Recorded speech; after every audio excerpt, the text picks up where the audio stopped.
know, malamang incompetent yang si Lloyd. Pinagtatakpan lang siya ng mga kasama niya. Ay! Si Lloyd?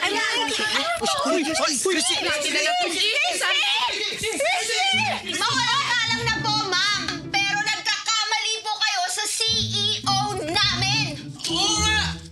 Magaling Sir Lloyd, ha? Saka hands-on siya sa lahat ng gawain sa Goodwill. Hands-on? Oo. Parang ikaw, hands-on sa kanya. Teka.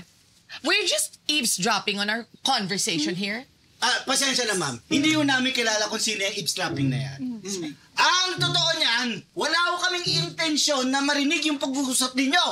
Totoo po yan. Naglalakad na kami dyan.